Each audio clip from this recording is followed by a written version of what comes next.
हम दोनों ने साथ में काफ़ी साल पहले एक हॉन्टेड फोटो कैप्चर करी थी, तो एक शैडो आई उड़ती हुई।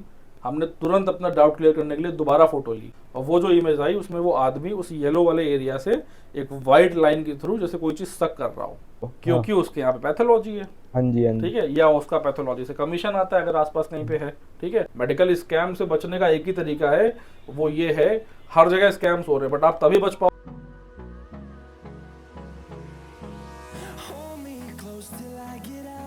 Doctor Ketan Shukla, doctor Ketan Shukla, doctor Ketan Shukla, doctor Ketan Shukla, doctor Ketan Shukla. Doctor हाँ तो हेलो दोस्तों, स्वागत है आप सबका हमारे नए एपिसोड में। आज हमारे बीच हैं ऐसे गेस्ट जो कि बाय प्रोफेशन तो डॉक्टर हैं, लेकिन उन्होंने अपनी लाइफ में बहुत सारे एक्सपीरियंस फेस कर रखे हैं, बहुत सारी पैरानॉर्मल एक्टिविटीज़ भी फेस कर रखी हैं। आज ये अपने एक्सपीरियंस से हम सबको बताएंगे। तो मिलिए डॉक्टर केतन शुक्ला से। धन्यवाद और जय श्री राम। जय श्री जय राम। श्री राम। क्या हाल है भैया आपके? बहुत बढ़िया भैया। तो डॉक्टर साहब कैसे हो आप? अपनी बताओ, आप इतनी दूर से आपने ट्रैवल करा है। बहुत बहुत अच्छा लग रहा है यहाँ पे आके। अल्फा 2 में तो पहले काफ़ी आना जाना होता था यहाँ पे। अच्छा हाँ, आपने बताया। 2 साल तो रहे हैं ग्रेटर नोएडा में शारदा यूनिवर्सिटी में, वहाँ से मास्टर्स ही है। तो अल्फा और ये परी चौक हो गया आपका, आंसल प्लाजा, तो यहाँ पे तो घूमना काफ़ी बना ही था। तो काफ़ी अच्छा लग रहा है यहाँ पे आके इतने टाइम बाद। आपकी पुरानी यादें जुड़ी हुई हैं आपसे? पुरानी कॉलेज यादें वाली? जुड़ी हुई हैं यहाँ पे जी। तो आज बिल्कुल। तो सारी ताजा होगी, सारी यादें। सारी ताज़ा हो गई बिल्कुल। तो और डॉक्टर साहब, आप अपने थोड़ा उसके बारे में बताइए, प्रैक्टिस के बारे में आप कैसे करते हैं, अपने एक्सपीरियंस से शेयर करें। देखिए, शारदा में जब मैं था यहाँ पे, तो शारदा से मास्टर्स करने के बाद मैंने जॉब स्टार्ट कर दी नोएडा में। तो एक डॉक्टर थे वहाँ पे, उनके यहाँ पे मैं 1.5 साल मैंने वहाँ पे काम करा। तो नोएडा में रहा हूँ, नोएडा ग्रेटर नोएडा 3 साल। इसके बाद फिर वो आपको पता है कोविड वाला पीरियड आया, कोविड का पीरियड आया, एंड देन मेरे फादर को भी कोविड हो गया, तो मुझे फिर कानपुर जाना पड़ा। काफ़ी सीवियर भी हो गए, फिर वो बाद में एक्सपायर भी हो गए। तो मुझे यहाँ से सारा पैकअप करके कानपुर में ही अपना काम स्टार्ट करना पड़ा। फिर वहाँ पे प्रैक्टिस स्टार्ट करी। तो जब वहाँ पे प्रैक्टिस स्टार्ट करी, तो अभी तक इसके पहले तक जो डॉक्टर्स मिले थे नोएडा में और मेरी ट्रेनिंग के टाइम पे ऋषिकेश में, काफ़ी अच्छे थे, काफ़ी कुछ सीखने को मिला। एंड सीखने को मिला कि एक डॉक्टर एज अ ह्यूमन कैसा होना चाहिए। बट जब मैं कानपुर गया और वहाँ पे जो डॉक्टर मुझे मिले, तो वो बहुत ही मेरी लाइफ के एक तरह से, मैं आज की डेट में बोलूँगा कि वो एकदम डेस्टाइंड था उनसे मिलना। बट उस टाइम पे जब मैं गया तो मैं ये सोचता था यहाँ मैं क्यों आ गया, क्योंकि सब कुछ था। हाँ, सब कुछ था, पैसा था, सब कुछ था। लेकिन मैंने जिस एनवायरनमेंट में मैंने काम करा है, कि मेरे डॉक्टर्स ने मुझे फ्रीडम दी है कि आप अच्छे से काम करो, ईमानदारी से काम करो, कोई गरीब है उसकी सेवा करो, बट वो सारा कल्चर वहाँ नहीं था। कानपुर में नहीं नहीं था वहाँ पे, बल्कि उल्टा गरीबों को लूटना, ज़बरदस्ती सर्जरी के लिए बोलना, तो ये सारी चीज़ें मैं देख रहा था। बट उसमें भी कहीं ना कहीं मैं अपना एक एक्सपीरियंस ये कर देता था कि जैसे कोई गरीब आया मेरे पास, क्योंकि मेरा काम था थेरेपी एरिया का, तो उस वहाँ पे आया तो मैंने उससे पैसे नहीं लिए, उसका नाम नहीं लिखा रजिस्टर में, ऐसे ही उसको भेज दिया। ठीक है, क्योंकि मुझे पता है वो काफ़ी जगह पे करके आ रहा है, उसने भी एक्सरे का दिया है एंड डॉक्टर की फीस दी है, फिर उसको दवाई लेनी है, फिर वो हमें भी देगा, तो मैंने उसका फ्री कर दिया। तो इस तरीके से वहाँ पे किस तरह मेरे साल निकले, और वहीं से मैंने अपना कंटेंट बनाना शुरू करा कि पेशेंट का before and after video, pain में है, लड़खड़ा के आ रहा है, रेंग के आ रहा है, एंड देन वापस विदाउट पेन जा रहा है। तो ये सारी चीज़ें स्टार्ट हो गई, तो काफ़ी बूस्टअप कर दिया मैंने उनका बिजनेस। बट इससे क्या हुआ कि उनकी सर्जरी इफेक्ट होने लगी। तो जो सर्जरी के पेशेंट्स थे वो ऐसे ही ठीक हो जाते थेरेपी से एंड मैनुअल एडजस्टमेंट से। तो फिर उन्होंने सर्जरी के पेशेंट्स को लिखना बंद कर दिया कि भाई अगर गलती से भी इनके पास नहीं भेजेंगे, वरना ये मेरी सर्जरी बेकार कर देंगे। तो एक कहीं ना कहीं मुझे समझ में आ गया था कि मेरा टाइम आ रहा है बहुत जल्दी यहाँ से निकलने का। वो बिजनेस चल रहा था वहाँ पे, चल रहा था वहाँ पे, और मेरे ग्रोथ से उनका लॉस था। हाँ जी। तो फिर मैंने वहाँ पे अब 1 साल हो गया मुझे वहाँ पे, तो एक दिन आया जिसका मैं इंतजार कर रहा था कि थोड़ा सा आर्गुमेंट हुआ, और मैंने वो क्विट कर दिया। और मेरा एकदम अब्दुल कलाम जैसा बैग था, मैं डेली अपने मशीनें जो थी वो अपने बैग में लेके जाता और वही मेरा वापस ले आता। अच्छा। तो घर अपना इस तरह से चल रहा था वहाँ पे। तो मैंने वही उस दिन अपना बैग उठाया और मैं घर आ गया। फिर मैंने सोचा, मैंने कहा यार अब क्या करें, जॉब तो करनी ही नहीं है वहाँ पे, तो कन्फर्म है, लेकिन अब आगे क्या, कानपुर में इतना वो है नहीं कि आपको ईजिली जॉब मिल जाए, इतना बड़ा शहर नहीं है वहाँ पे। तो यही था एक ऑप्शन मेरे पास कि अपना खुद का काम स्टार्ट करो। बट बाय गॉड ग्रेस 1 साल में मेरे काफ़ी कॉन्टैक्ट्स बन चुके थे, काफ़ी लोग जान गए थे मुझे उस शहर में, मेरा एक बेस तैयार हो गया था, काफ़ी पेशेंट्स को मैं देख चुका था वहाँ पे, प्लस मेरे पास कंटेंट भी था यूट्यूब में, बिफोर एंड आफ्टर वीडियोस थे बहुत सारे पेशेंट्स के। ये सारी चीज़ें लेके मैंने क्लिनिक स्टार्ट करी अपने घर पे। क्योंकि मैंने कहा यार बाहर क्लिनिक अभी लेंगे फिर उनमें इन्वेस्ट करो, है ना, नई औषधियाँ, फिर वहाँ पे उसका रेंट वेंट पता नहीं क्या हो। क्लिनिक घर पे स्टार्ट करी, उसके बाद क्लिनिक मेरी बहुत बूस्टअप हुई, इतनी बूस्टअप हुई कि मेरे पहले मंथ की मेरी जो इनकम थी वो वहाँ से ज़्यादा थी जहाँ मैं था, सैलरी से ज़्यादा। सैलरी से ज़्यादा थी मेरी जहाँ पे मैं था।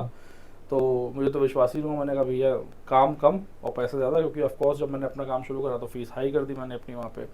वहाँ पे थोड़ा सा कम था क्योंकि और भी स्टाफ थे, तो इस तरीके से चीज़ें थी। तो ये हुआ, उसके बाद जब रियलाइजेशन हुआ मैंने कहा यार काम मेरा बहुत अच्छा है, आप क्या करें। तो मैंने अलग अलग शहरों में ओपीडी स्टार्ट कर दी। तो अभी फ़िलहाल मैं 9 शहरों में ओपीडी कर चुका हूँ, दिल्ली में भी करा है, मुंबई में भी अभी रिसेंटली करके आ रहे हैं।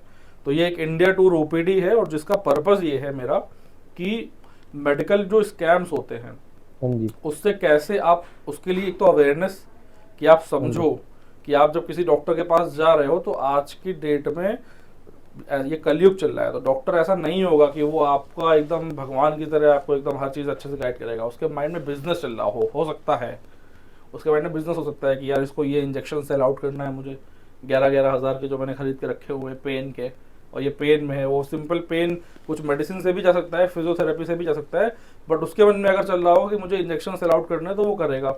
स्कैम जो चल रहा है, एक हाँ, बिजनेस जो चल रहा है, छोटे छोटे स्कैम है। अच्छा, आज से 10 साल पहले क्या होता था कि आपको बुखार आया, आप डॉक्टर के पास गए, वो क्या लिखेगा, आपको पैरासीटामोल लिखेगा, ठीक है, सिंपली।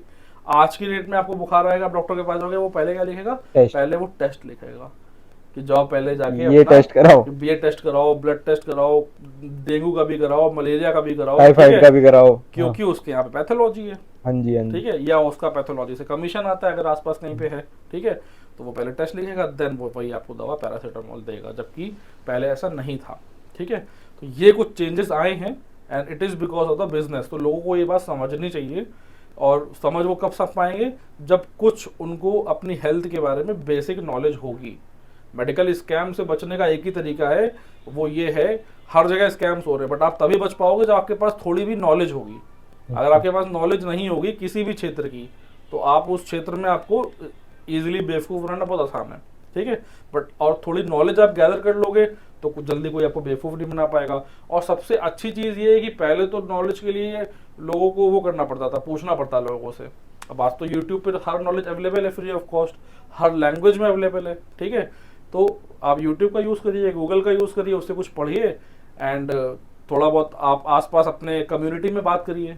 सबके कॉन्टैक्ट्स होते हैं, सबके रिलेटिव्स होते हैं, जो आपको प्रॉब्लम है वो उनको भी होगी तो उनसे आप बात करिए। ठीक है, देन डॉक्टर के पास जाइए। और जो एक सबसे बड़ा स्कैम डॉक्टर मेडिकल में यही है, जो सर्जरी का स्कैम होता है, किडनी ट्रांसप्लांट या स्पाइन की सर्जरी करना जिसमें ज़रूरत ना हो, और वो ऐसे ही ठीक हो जाए आपका फिजियोथेरेपी से और मेडिसिन से, बट हमने सर्जरी कर दी।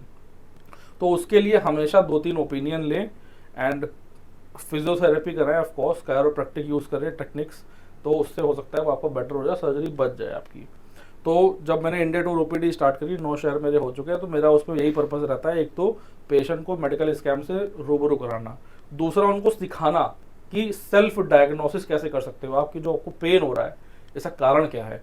तो अगर मैं आपको वीडियो में बताना चाहूँ, जो आपकी ऑडियंस है उनको काफ़ी हेल्प होगी, वो ये कि पेन 3 तरह के होते हैं, मस्कुलर पेन, बोन का पेन और नर्व का पेन। मांस का दर्द, हड्डी का दर्द, नस का दर्द। ठीक है, अब मांस हड्डी जैसे हमारे हाथ में है, तो ऊपर मांस है, अंदर हड्डी है और बीच में नस जा रही है। तो मांस और हड्डी के पेन की पहचान तो ये है कि वहाँ दबाने पे दर्द होगा। आपको पेन हो रहा है, आप दबा के देखो, दबाने पे भी हाँ आ रहा है अगर, तो या तो वो मांस में दिक्कत है या हड्डी में दिक्कत है। दोनों में भी डिफरेंशिएट के लिए, अगर आप ऐसे दबाने पे ज़्यादा पेन है तो मस्कुलर हो गया, और ऐसे दबाने पे ज़्यादा पेन है तो डीप हो गया। ठीक है, यानी बोन में है। ठीक है, इस तरीके से। अब जो नस का दर्द होता है वो दबाने पे नहीं होता। नस का दर्द मतलब आपको फीलिंग आएगी लेकिन वहाँ दबाने पेन नहीं होगा। ठीक है, तो आप इसे समझ जाओगे कि ये नस का दर्द है। लेकिन ऐसा भी हो सकता है कि नस भी दब रही हो स्पाइन में, और नस का दर्द कहाँ निकलेगा दबाने पे, स्पाइन में। आप रीढ़ की हड्डी को प्रेस करेंगे तो आपको कोई एक लेवल दिख जाएगा जहाँ पे दर्द हो रहा होगा, और उसी लेवल के साइड में जो भी स्ट्रक्चर होगा, जैसे गर्दन पे अगर नस दब रही है तो इस एक हाथ में या ये वाले हाथ पे पेन आ सकता है, सर में पेन जा सकता है, कमर में नस दब रही है तो पैरों में आ सकता है। ठीक है, नस का दर्द दबाने पे नहीं होगा, बट ऐसा भी होता है कि नस भी दब रही है और हाथ में भी इन्फ्लामेशन है। ठीक है, तो ये दोनों तरीके से आपको मतलब जो भी ट्रीटमेंट करना है वो दोनों जगह होगा, चाहे थेरेपी हो, चाहे सिकाई हो, चाहे ट्यूब हो और चाहे मसाज हो। आपको दोनों तरफ करना होगा, देन मेडिसिन आप लेंगे। अब दूसरी चीज़ ये है कि लोग ठीक नहीं हो रहे हैं मेडिसिन से आजकल, ये एक बहुत बड़ी प्रॉब्लम है, स्पेशली कोविड के बाद। 10 साल पहले क्या था, अच्छा जो दवाइयाँ होती हैं वो करती क्या हैं, दवा जो है वो बेसिकली उसके अंदर कुछ सर्टेन केमिकल्स होते हैं जो आपकी बॉडी में जाते हैं, वो एक्टिवेट करते हैं आपके इम्यून सिस्टम को, एंड देन आपका इम्यून सिस्टम उस पर्टिकुलर डिसीज से लड़ता है। यही होता है ना बॉडी हाँ में। जी। अब 10 साल पहले क्या था कि इम्यूनिटी इतनी अच्छी थी लोगों की कि सिंपली मेडिसिन खाई, सारी स्वेलिंग खत्म, सारी इन्फ्लामेशन खत्म, सब कुछ ठीक एकदम, ना कोई बेड लगा रहे, ना कोई सिकाई कर रहे हैं, ना कुछ। अब वो चीज़ नहीं है, क्योंकि जो दवा है वो 50-60% ही इन्फ्लामेशन घटा पा रही है, और बाकी जो चीज़ें हैं आपकी जो इन्फ्लामेशन है वो नहीं घट रही है। तो इसीलिए आप आजकल फिजियोथेरेपी कराते हो, तो बार बार सिकाई करिए, थेरेपी कराइए, उसका प्रोटेक्शन करिए, ट्यूब लगाइए, ठीक है। और पहचान क्या है, कैसे जड़ से खत्म होगा वो, कि दबाने पे जड़ से खत्म कर लो आप, आपकी कंडीशन ठीक। अच्छा। अगर कोई भी ट्रीटमेंट आप ले रहे हो जो आपको पेन नहीं फील होने दे रहा है, बट एक्चुअल में पेन है दबाने पे, तो समझ जाओ ये सिर्फ पेन सप्रेसिंग चीज आप ले रहे हो, वो छोड़ोगे वो फिर से आ जाएगा अच्छा, कुछ टाइम के बाद। इतने कंज्यूम करोगे इतने ठीक रहोगे उसके बाद। हाँ, तो उसको आपको जड़ से खत्म करना है, जड़ से खत्म फिजियोथेरेपी और सिकाई से ही होगा, क्योंकि मेडिसिन अक्सर पेन को गायब कर देती है, तो आपको लगता है कि पेन नहीं है, बट एक्चुअल में वो होता है और वो दबाने पे ही निकलेगा, ठीक है। ये तो हो गई आपकी मेडिकल की बात जो लोगों को हेल्प करेगी। अब इसके बाद मैं तो इस चीज़ों में इतना एक्सपर्ट हो गया हूँ कि मैं अपनी क्लिनिक पे बोला करता था यार डेली, मैंने कहा यार भगवान कुछ नया लाओ, क्या डेली वही स्पाइन का पेन और यही जॉइंट पेन, हमने कहा कि कब तक ठीक करें, है ना। कुछ नया होता नहीं अंदर से कभी कभी कि यार कुछ नई चीज़ सीखने को मिले। तो जब आप यूनिवर्स से प्रे करते हो तो यूनिवर्स आपकी हेल्प करता है, क्योंकि हम बहुत ही जेन्युइन काम करते हैं, गरीबों की हेल्प करना, सारी चीज़ें करना। तो मैं बहुत बहुत थैंक यू बोलता हूँ यूनिवर्स को कि उसने ये चीज़, ये नज़र मुझे दी देखने की कि भाई जो डिसीज़ आप ट्रीट कर रहे हो ना स्पाइन और जॉइंट की, ये एक्चुअली में एक नेगेटिव एनर्जी ने दी हुई है। अच्छा। हाँ, तो ये चीज़ जब एक्सपीरियंसेस हुई कि यार मैंने सोचा स्पिरिचुअल, जब मैं डॉक्टर से स्पिरिचुअल बना, अभी तक तो क्या था कि मेडिकल फील्ड में था, इतने सारे पैरानॉर्मल एक्टिविटीज जो लाइफ में हुई है बचपन से, उसको जान के भी इग्नोर कर रहा था कि ये सब साइकोलॉजिकल मिथ होते हैं, साइकेट्रिक डिसऑर्डर होते हैं। बट इधर जब मेरा खुद का प्रैक्टिस स्टार्ट हुआ और जब पेशेंट्स को देखना शुरू करा और साथ में थोड़ा मेरा स्पिरिचुअल भी हुआ, मंदिर में पूजा वगैरह करना मैंने स्टार्ट करा, तो कहीं ना कहीं अंदर से एक ये थॉट आया, मैंने कहा यार ये क्या है। एंड देन एक ऐसा इंसिडेंस हुआ जो मैंने शेयर करा है पॉडकास्ट में पुराने वाले, कि कैसे मेरे फ्रेंड की आंख में वो एक फ़ोटो आई जिसमें वो गोस्ट की इमेज थी, जिसने मुझे सोचने पे मजबूर कर दिया कि ये क्या है। वो था क्या एक्चुअल में, हमारी ऑडियंस को बता। एक्चुअल में वो जो एक फ्रेंड था मेरा, वो काफ़ी अल्कोहल लेने लगा था, ठीक है। एंड हम दोनों ने साथ में काफ़ी साल पहले एक हॉन्टेड फोटो कैप्चर करी थी। अच्छा। जिसके गवाह हम लोग थे खुद कानपुर में, जिसका हम लोग को, और वो भी आईफोन से ही थी। आईफोन का नाम इसलिए ले रहा हूँ क्योंकि आईफोन में जल्दी कैमरा ग्लिच नहीं होता, ठीक है, लाइटनिंग इफेक्ट नहीं आता आईफोन में, इसीलिए आप उसको यूज़ करते हो कैमरे के लिए, ठीक है। तो आईफोन से हम लोगों ने फ़ोटो ली, कोई कैमरा ग्लिच नहीं था, एक शैडो आई उड़ती हुई, हमने तुरंत अपना डाउट क्लियर करने के लिए दोबारा फ़ोटो ली, एंड दोबारा फ़ोटो में कुछ भी नहीं था। तो ये हमारा उसका एक पैरानॉर्मल कनेक्ट बन गया। काफ़ी साल पहले कि यार नहीं यार हम लोगों ने वो लिया था। फिर जब मैं आपको बताया था मैं नोएडा आया था, तो वो भाई साहब वहाँ पे एक्सप्लोर करने चले गए रात में अंदर 12 बजे अकेले, और ये बात उसने मुझे नहीं बताई थी। अच्छा। और जब मैं लौट के कानपुर गया तो मैंने देखा अल्कोहल काफ़ी उसने पीना शुरू कर दिया, ठीक है। बहुत बाद में उसने बताया कि हाँ वो वहाँ गया था। तो इसका रीज़न आप देख लो कि वो वहीं से पॉजेस्ड हो गया, वो एनर्जी उसकी बॉडी में आ गई। अब वो उसको अल्कोहल पीने के रेपिटेटिव थॉट्स उसके माइंड में दे रही है, पियो पियो पियो, उसकी डिज़ायर उसने बढ़ा दिया, ठीक है। वो अल्कोहल पीना शुरू कर दिया। मैं भी शॉक्ड कि यार अब तो ये पैसे मांगने लगा अल्कोहल पीने के लिए। वो स्टेज आ चुकी है क्योंकि इतना पैसे ही नहीं बच रहे उसके पास, खुद के पैसे अल्कोहल में था, दूसरे से मांग रहा। देन सडनली मैंने उसके एक दिन घर पे फोटो ली उसकी आँख की, मैं आपको शेयर कर दूंगा, आप स्क्रीन में शेयर कर सकते हैं। तो उसकी आँख में वो एक इमेज आई कि एक आदमी टाइप का चेहरा जो कि साइड में देख रहा है, जो येलो येलो एरिया है वहाँ पे उसकी आँख में, मैंने लिया उसके लिए था। और वो जो इमेज आई उसमें वो आदमी उस येलो वाले एरिया से एक वाइट लाइन के थ्रू जैसे कोई चीज सक कर रहा हो। अच्छा, ठीक है, ये इमेज आई, मुझे उस टाइम पे भी नहीं दिखी क्योंकि आपने सामने से क्लिक की थी फोटो? मैंने सामने से क्लिक कर दी बैठ के, ऐसे ही छोटे से कमरे में हम लोग बैठे थे और कहीं कोई रिफ्लेक्शन नहीं था। दूसरे आप दूसरी आग देखोगे ना, मैं दोनों फोटो आपको भेजूंगा। मैंने दोनों फोटो भी किसी को नहीं दिखाई। आंख में तो आपकी मेरे पास- रिफ्लेक्शन आनी हाँ, चाहिए थी ना। मेरे पास दोनों आग की फोटो है उसी मूवमेंट की। एक फोटो में आप मेरा रिफ्लेक्शन देखोगे हाँ जी, कि मेरा फोन ऐसे है, हाँ जी, हाँ और जी, दूसरी फोटो में आप उस आदमी को देखोगे। हाँ जी। ये पहली बार मैं आपके चैनल पे शेयर करूंगा, जो कि मैंने पूरा उनको नहीं शेयर करी थी। ठीक है, क्रेजी है भाई ये तो हाँ। बहुत ज्यादा। मैं भी दिखाऊंगा भी आपको। तो ये चीज जब, और उस टाइम पे तो मुझे नहीं दिखी थी जब मैंने फोटो ली थी, क्योंकि मेरा जो फोकस था वो येलोइश एरिया पे था। हाँ जब जी, मैं घर गया और फिर मैंने उसको जूम करके बाद में देखा, पता नहीं क्या मन में आया, ईश्वर ने चाहा कि यूनिवर्स ने चाहा, देखो तुम्हारे पास सबूत आ चुका है। और मैंने देखा तो मैं एकदम शॉक्ड रह गया। मैंने कहा यार ये तो कुछ अलग ही लेवल की चीज़ है। तो वहाँ से ये मेरी लाइफ का ऐसा इंसिडेंस था जिसको दुनिया भले झूठ समझे कि तुमने एडिट कर दिया, तुमने वहाँ पे चेहरा लगा दिया, तुम फेमस होने के लिए भूतों के बारे में बता रहे हो एज अ डॉक्टर, ठीक हाँ है, जी, बट मैं खुद से कैसे झूठ बोलता। तो इस इंसिडेंस ने मुझे इस चीज़ पे जाने पे मजबूर करा कि ये है क्या एरिया, एंड आखिरकार ये है कौन जो इंसानों के अंदर आके ये कर रहे हैं, इनकी इच्छा क्या है।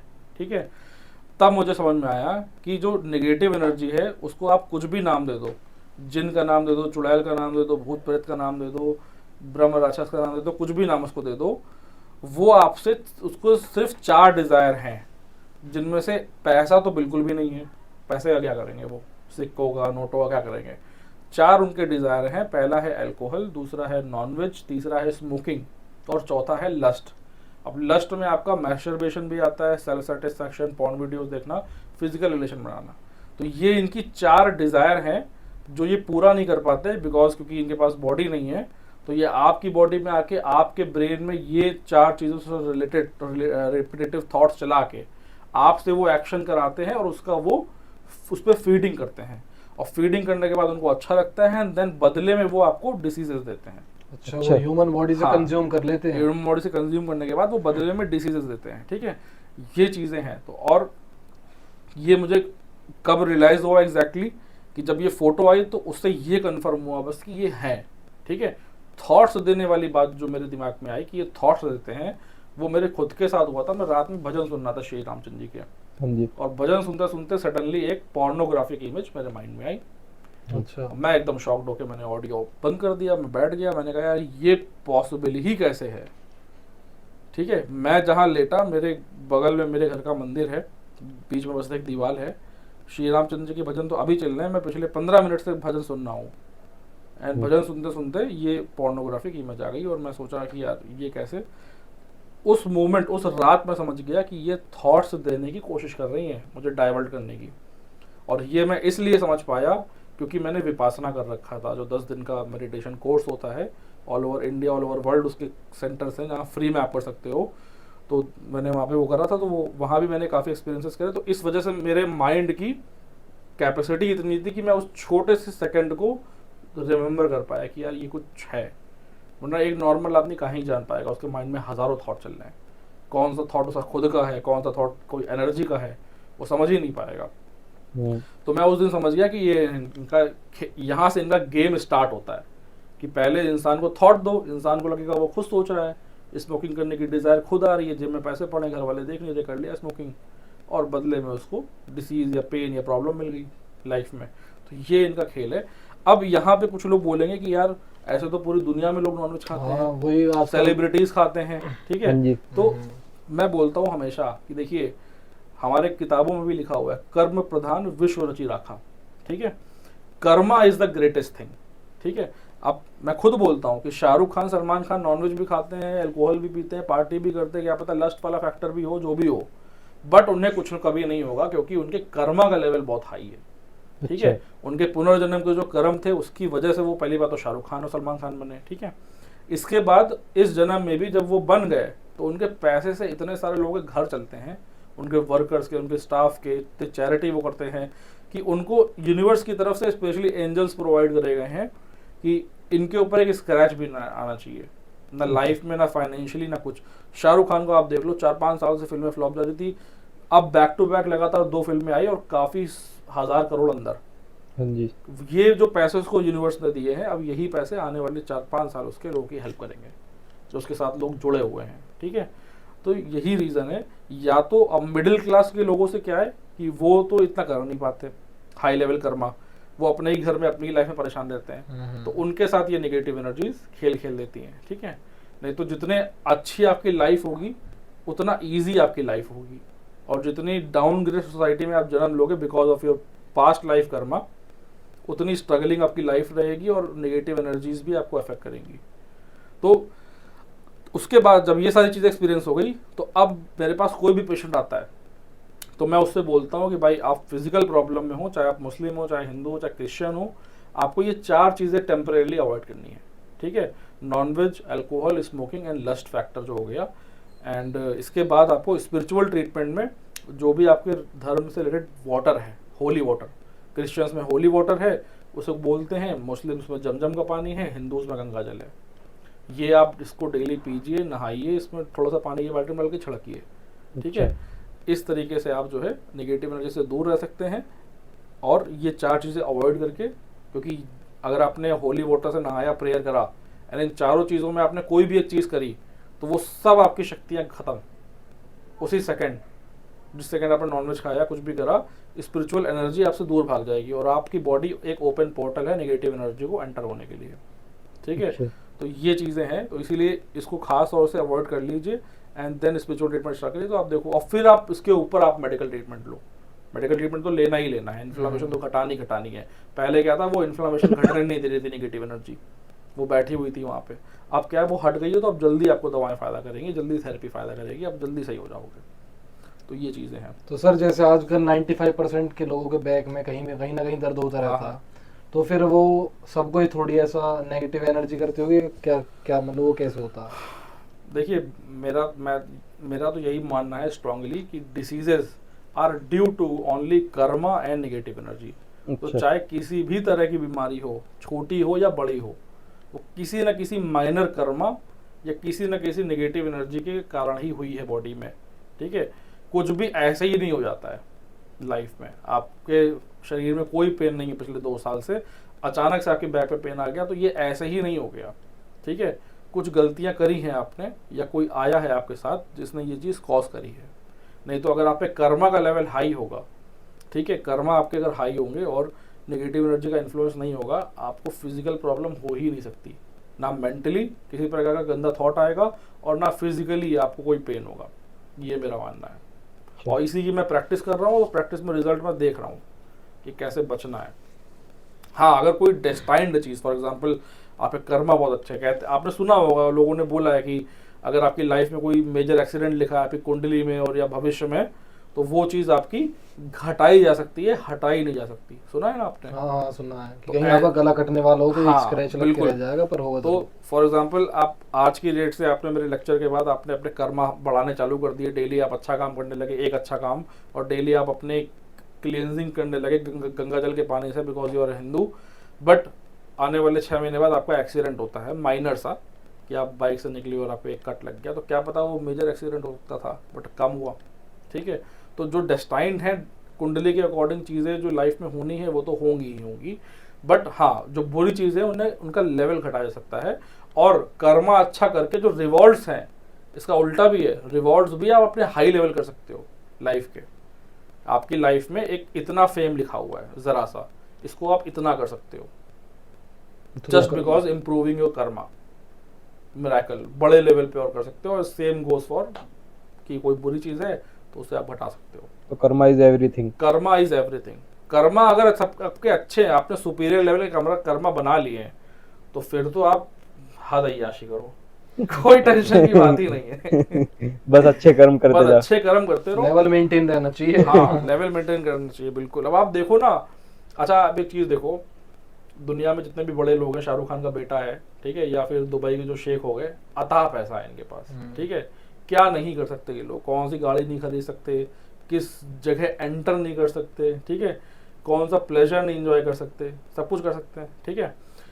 बट एट द एंड अगर आप देखोगे ना उनकी लाइफ, अभी ये तो बच्चे हैं आर्यन खान वगैरह, बट एट द एंड आप देखोगे दुबई के जो शेख हो गए, what are they doing, they are doing charity.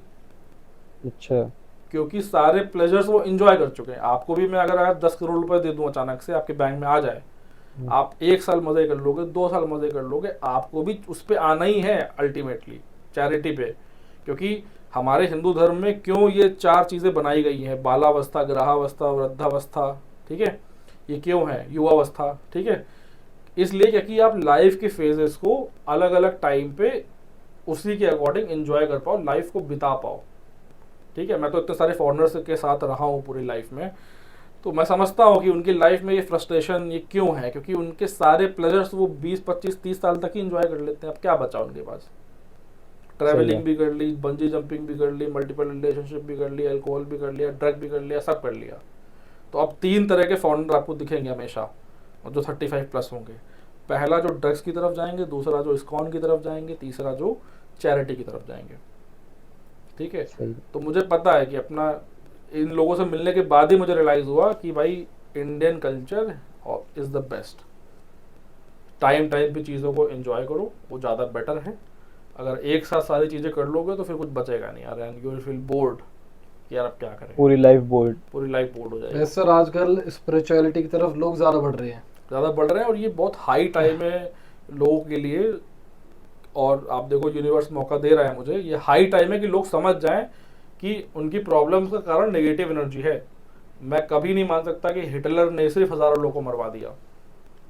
Hitler के साथ 100% नेगेटिव एनर्जी होगी, जिसने उसको ये थॉट्स दिए कि कत्ल करो इंसानों का, ठीक है। तो दुनिया में 2 ही लोग हैं, डेमन्स एंड गॉड। तो एक इंसिडेंट बताया था आपने हमें अभी ऑफ कैमरा, आपके फ्रेंड के साथ गंगा जल वाला कुछ सीन हुआ था, उसे और समझाओ, उसे और बताओ ऑडियंस को। तो उसमें ये हुआ था गंगा जल वाले केस में कि एक रात को मैंने उसे बुलाया, मैंने इसी तरह का एक माइक लिया हुआ था, तो मैंने कहा गाने वाने रिकॉर्ड करेंगे। तो जब वो आया तो मुझे पता नहीं था, उसने अल्कोहल लिया ही हुआ था ऑलरेडी रात में।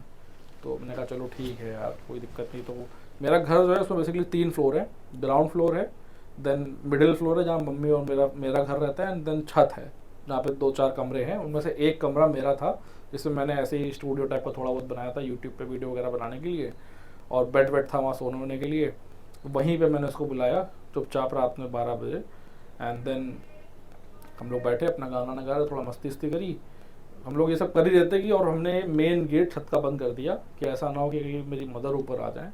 उसके मुँह से स्मेल वगैरह आ रही थी, मैंने कहा मेरे यहाँ पे सब अलाउड नहीं है। तो 12:30 बजे अचानक से हमारा गेट नॉक हुआ, जोर 2 बार खट, इतना तेज नॉक हुआ कि एकदम दोनों एकदम सब शांत होके बस गेट की तरफ देखने लगे। अच्छा, कि लगा कोई आ गया बाहर। गया मैं, ना गेट खुला, जाहिर सी बात है क्योंकि 2 लोग थे, हिम्मत ही थोड़ी, देखा कोई बाहर नहीं। पहले तो थॉट ये आया कि मम्मी होंगी शायद बाहर। जैसे गेट खोला और बाहर झाँका तो कोई नहीं, फिर थॉट आया कि यार मेन गेट बंद है तो वो ऊपर ही कैसे आ पाएंगे यहाँ तक, ठीक है।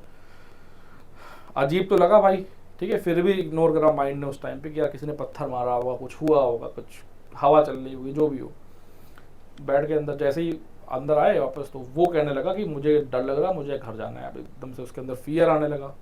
तो मैंने कहा बैठो यार, कुछ नहीं होता है सब, और अभी मत जाओ वरना आवाज़ होगी नीचे, ऐसा ना हो मदर उधर जग जाए। सुबह जल्दी निकल जाना 6 बजे, ठीक है, अब लेट जाओ तुम। मैं लेटा दिया उसको, लाइट ऑफ कर दी, हम भी लेट गए, मस्त फ़ोन चला रहे अपना यूट्यूब। आधे 1 घंटे के बाद भाई साहब हंसने लगे ज़ोर ज़ोर से, ठीक है, जैसे पोजीशन किसी के ऊपर आता है। तो हमने 1-2 मिनट पूछा, मैंने कहा भाई क्या हुआ, चिल्ला के, और पागल हो, मम्मी जग जाएंगे भी है ना, बवाल हो जाएगा, शांत रहो यार, ये सब ड्रामा ना करो, ठीक है। 1-2 मिनट बाद जब वो नॉन स्टॉप हंसते जा रहा, मैं समझ गया कि यार ये तो कुछ नेक्स्ट लेवल है, अब तो मम्मी को खुद ही ऊपर बुलाना पड़ेगा, ठीक है। आपको डर नहीं लगा उस टाइम? हमें डर नहीं लगा, क्योंकि हमारे यहाँ पे देखिए, हमें वैसे, मैं आपको एक फ़नी चीज़ बताता हूँ, बचपन से मैं डरता बहुत था, ठीक है, क्योंकि हमारे यहाँ पे कहानियाँ इतनी सुनाई गई थी, और मुझे हॉरर में मज़ा भी बहुत आता था। तो मैं खुद जानबूझ के भी कहीं ना कहीं सुनता था जाके बड़े लोग की कहानियाँ। लेकिन फन फैक्ट ये था कि जितने भी मुझे आज तक ड्रीम्स आए हैं गोस्ट के, और मैं आज समझाऊँ इसका रीज़न, पहले मैं नहीं समझ पाता था, जितने भी गोस्ट के ड्रीम आए उन सब में मैंने उनसे फाइट बैक करा है। अच्छा, नींद में, रियलिटी में ऐसे फिगर्स आ जाए तो शायद मैं डर जाऊं, बट ड्रीम्स में पता नहीं क्या हो जाता है, मैं उनसे फाइट बैक करता हूँ, उनसे लड़ जाता हूँ, मारने आने लगता हूँ उनको, ठीक है। और सो के उठता हूँ तो बड़ा प्राउड फील होता है खुद पे कि क्या यार कर सकते, हीरो इंसान हो तुम, ठीक है। आज रियलिटी में वो चीज़ हो ही रही है कि मैं दुनिया को बता ही रहा हूँ कि भाई नेगेटिव एनर्जी होते हैं, उनसे कैसे फाइट बैक करना है, ठीक है। तो ये चीज़ हुई, मम्मी को ऊपर बुलाया, वो हंसने लगा, एंड देन मम्मी कहती हैं कि रुको मैं आती हूँ। तो मम्मी गई गंगा जल लेके आई, जैसे ही गंगा जल छिड़का, मेरे सामने की बात है, वो ज़मीन पे गिर के फड़फड़ाने लगा, अच्छा, ठीक है, जैसे मूवीज में दिखाते जैसे हैं। मूवी गंगा जल छिड़का, वो बेहोश हुआ, नीचे गिर गया। ठीक है, फिर थोड़ा सा होश आया, कह रहा अरे आंटी आप ऊपर आ गई। फिर मम्मी ने कहा ये लो पियो। तो वो एनर्जी अभी भी छिड़कने से ये देखा कि एनर्जी अभी भी कहीं ना कहीं उसके माइंड में थी।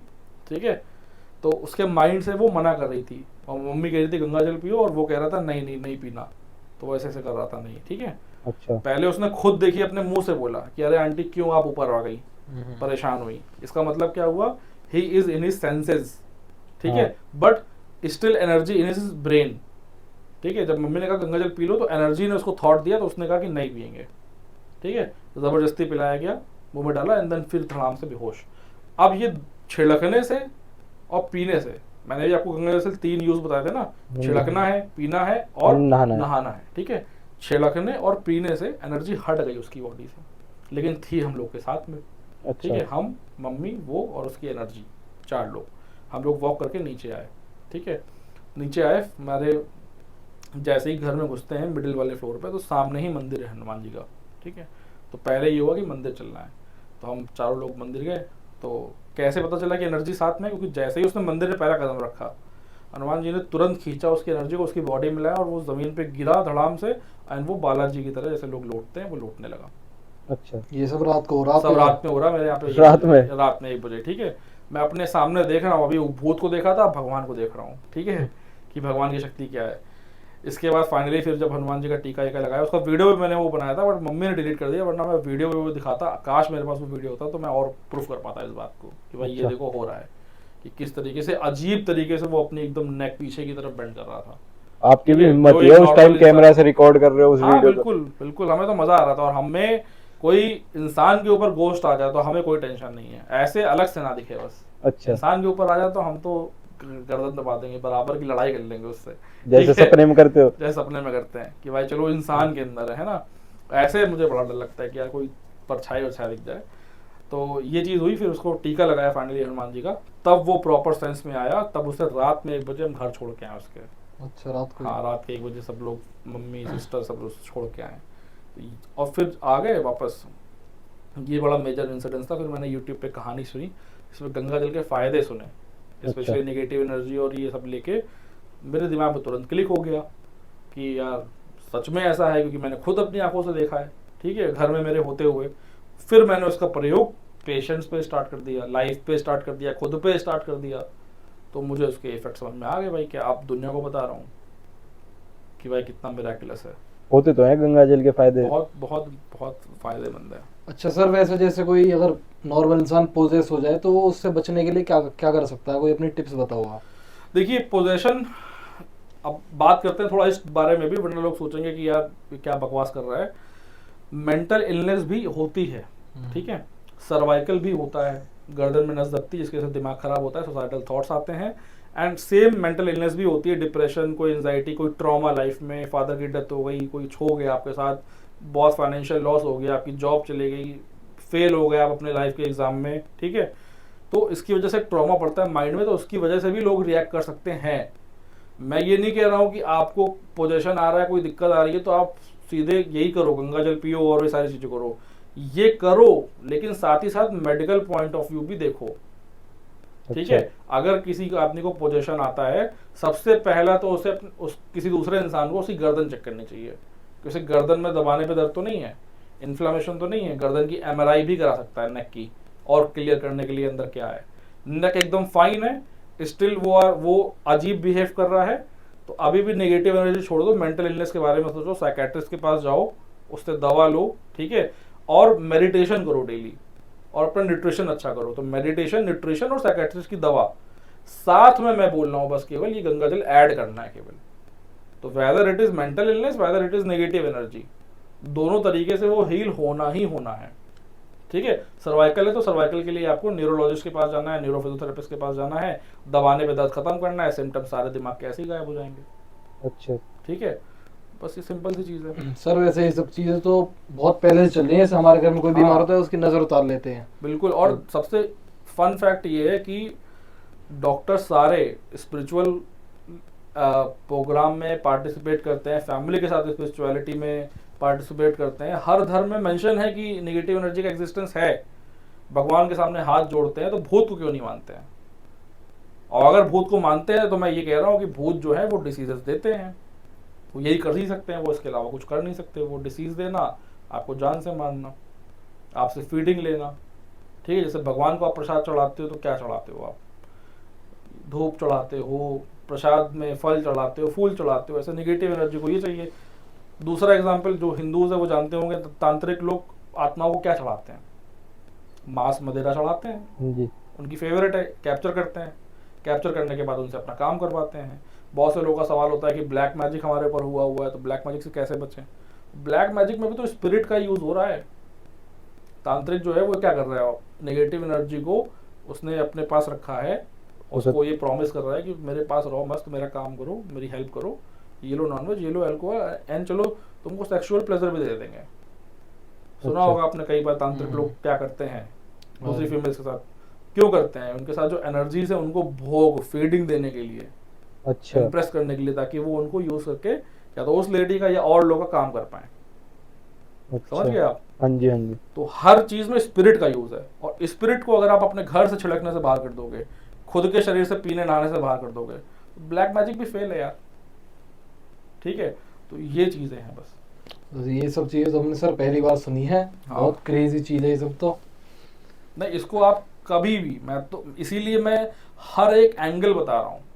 अगर मुझे किसी भी तरीके से बिजनेस करना होता तो मैं इसको सिर्फ इंट्रो देके मैं ये बोल देता कि भाई मेरे पास आओ तो मैं सारा ज्ञान दूंगा, उसके ये चार्जेस हैं।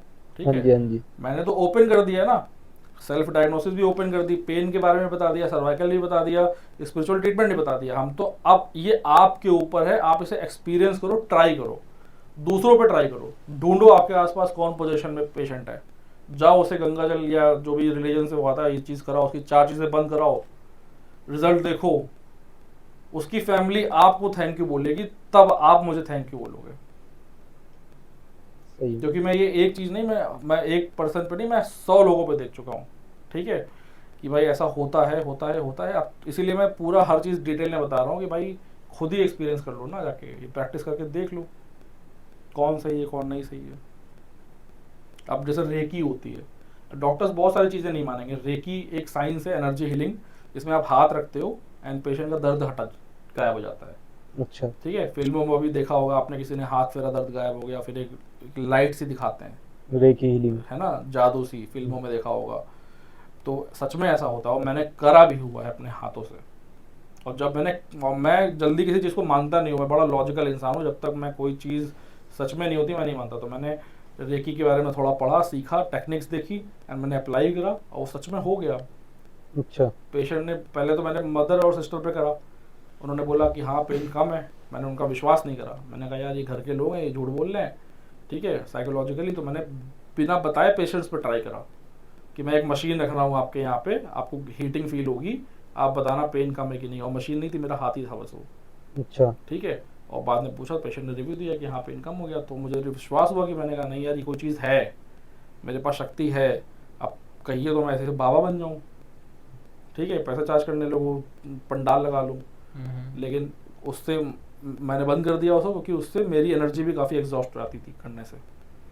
तो वो मेरा एरिया नहीं है, बट यूनिवर्स ने मुझे सच्चाई बता दी कि ये है, होता है रेकी ये। एग्जिस्ट करती है। बट कोई भी मेडिकल डॉक्टर या साइकेट्रिस्ट नहीं मानेगा इसको, वो बोलेगा ये माइंड का इफेक्ट है। पेशेंट कह रहा है, पेशेंट को आपने मेंटली सेटिस्फाई कर दिया तो उसको पेन कम फील हो रहा है, बट एक्चुअल में मुझे पता है कि वो है, मेरा हाथ हीट हो रहा है, हीट सामने वाले को फील हो रही है। ठीक है, और पेन रिड्यूस हुआ है। और कन्वर्सेशन बस इतनी ही थी कि मैं हाथ रख रहा हूँ, ये नहीं कि हाँ अब आप महसूस करो आपका दर्द कम हो रहा है। साइकोलॉजिकली उसे मैनिपुलेट नहीं कर रहे हैं, बस ये चीज़ है, ये एग्जिस्ट करती है। बट नहीं मानेंगे उसको डॉक्टर्स, क्या कर सकते हैं। तो कोई बात नहीं, जनता माने, जनता करके देखे, जनता का फायदा ही है, वही है जो एक्सपीरियंस करता है वही मानता वही है। जानता। तो दोस्तों आप सब भी शौक हो गए सर की बातें सुन के, कि हमने भी पहली बार सुनी, आपके लिए भी नई बातें होंगी। बाकी अपने आसपास देखो किसी के साथ ऐसी हादसे होते हैं तो उनको भी ज़रूर बताओ, और गंगा जल के फ़ायदे भी बताना उन्हें। बाकी अगर किसी को कोई प्रॉब्लम हो रिगार्डिंग फॉर हेल्थ तो आप सर से कांटेक्ट कर सकते हैं। एक चीज़ मैं यहाँ पे ये बोलना चाहूँगा कि इतने सारी नॉलेज जो मैंने फ्री में दी है लोगों को, हेल्थ से रिलेटेड, नेगेटिव एनर्जी से रिलेटेड, और कहीं भी मैंने मेंशन नहीं करा कि मेरे पास आओ, ठीक है। मेडिकल स्कैम्स के बारे में बताया, सारी चीज़ें बताई। अब इसके बदले में एक ही चीज़ चाहिए मुझे, वो ये है, एक तो जितने भी लोग इस वीडियो को देख रहे हैं वो सब्सक्राइब करें आपके चैनल को, ठीक है। दूसरा, इसको कम से कम 20-30 लोगों से शेयर करो यार व्हाट्सएप पे इसके लिंक को, ताकि उन तक भी ये नॉलेज पहुंचे। स्पेशली अगर आपका कोई फ्रेंड डॉक्टर है जो प्रैक्टिस कर रहा है, मैं चाहता हूँ कि हीलर, अगर हीलर की सोच बदल जाए कितना बढ़िया है। अगर मेरे जैसा कोई और हीलर हो जाए कितना बढ़िया है, वो और लोगों को हेल्प कर पाएगा, वो और अपने दोस्तों से डिस्कस कर पाएगा। तो अगर आपके दोस्त ऐसे डॉक्टर्स हैं, कुछ ऐसे हैं पैरामेडिक्स, उनको आप ये भेजो, उनका माइंड ये बहुत ब्रॉड करेगा, वो प्रैक्टिस कर पाएंगे, क्योंकि एक्चुअल में वो हीलर हैं और उनके पास अपॉर्चुनिटी है, उनके पास पेशेंट्स हैं, वो ट्राई कर सकते हैं, ठीक है। तो ये करो, वीडियो को शेयर करो दबा के, सब्सक्राइब करो इनके चैनल को भी, आप मुझे भी फाइंड आउट करके इंस्टा पे और यूट्यूब पे सब्सक्राइब करो, और कनेक्टेड रहो मेरे साथ, क्योंकि लाइफ बहुत इंटरेस्टिंग होती जा रही है और पता नहीं आगे क्या होगा, क्या जानने को मिलेगा। हम सर की आईडी मेंशन कर देंगे, इंस्टा की भी और यूट्यूब की चैनल भी, आप ज़रूर फॉलो करना। आपको ऐसी बहुत सारी बातें मिलेंगी। अभी तो 10% है, 90% अभी रह रहा है। तो लाइक करो, शेयर करो। जय श्री राम। जय श्री राम।